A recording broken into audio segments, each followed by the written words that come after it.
Hey everyone, this is Bob Kovacs here at Wirefly with Wirefly's Mobile Madness all March long. Now, this is the Verizon bracket, so we have two excellent Verizon phones here on the basketball court. On the left, we have the Motorola DROID RAZR, and on the right, we have the Motorola DROID 3. Now, this is the original version of the RAZR. This is the super ultra slim one, not the RAZR Max, which has the extended battery. So this is the original version of the DROID RAZR, and we'll be talking about the battery in just a moment. This is the DROID 3. Now, of course, all of the phones, DROID, DROID 2, DROID 2 Global, DROID 3, DROID 4, these are all sliding keyboard phones, and the DROID 3 is the first of the DROID series to have a 5-row keyboard. It's an excellent 5-row keyboard with a dedicated row of numbers. That makes it easier to type out a message. So, we have DROID versus DROID, the DROID RAZR versus the DROID 3. Now here we go with the tip-off. The DROID RAZR leaps out ahead with a 1.2 gigahertz dual-core processor. The DROID 3 has a 1 gigahertz dual-core processor. The DROID RAZR has 1 gigabyte of processor RAM. The DROID 3 has 512 megabytes of processor RAM. And we'll take a look at these two displays here. The DROID RAZR has a 4.3-inch diagonal display versus the 4-inch diagonal display over here on the DROID 3. Once again, 4.3-inch display on the RAZR, 4-inch display on the DROID 3.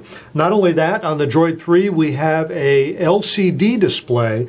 On the DROID RAZR we have a Super AMOLED display. AMOLED, as you all know, stands for Active Matrix Organic Light Emitting Diode. And we'll have a pop quiz on that in the next video.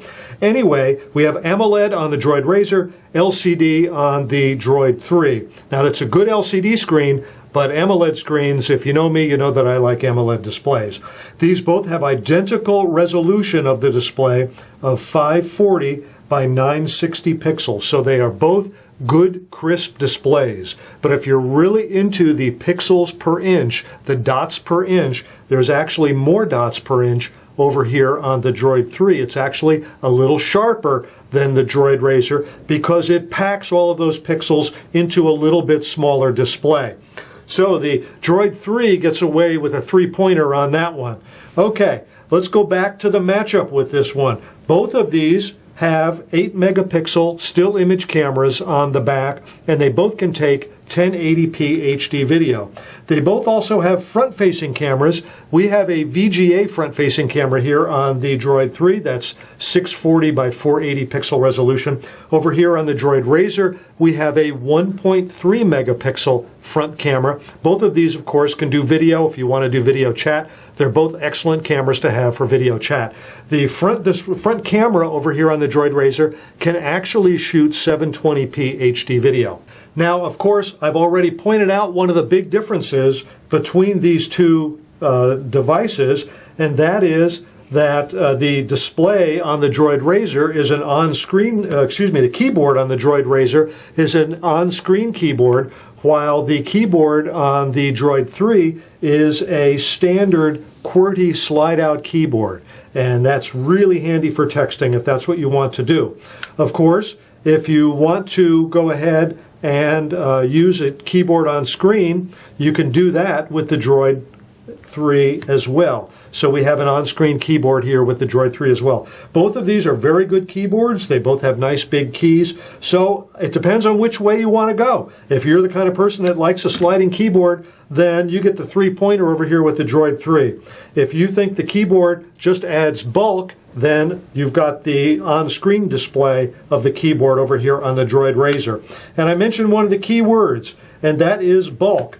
Okay, there's the thickness of the DROID RAZR. It is perhaps the thinnest phone available in the US today anyway. Look at how much thicker the DROID 3 is.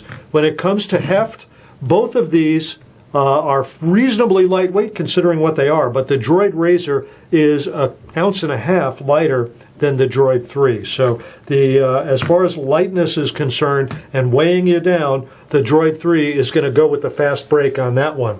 Speaking of the fast break, did I say the DROID 3? I meant the DROID RAZR. The DROID RAZR is 4G. You can see 4G right up there. It's one of Verizon's 4G LTE phones. On the other hand, the Droid 3 is a 3G phone. It is not a 4G phone. Now, to offset that, the Motorola Droid 3 has international roaming capability. Underneath the back cover, which is removable, it has a GSM SIM slot. You can stick a GSM SIM in there. Actually, it already has a Verizon GSM SIM in there. So what you need to do is to go to Verizon and you can get it activated for whatever country you're going to be traveling to. So it's completely compatible with international phone systems.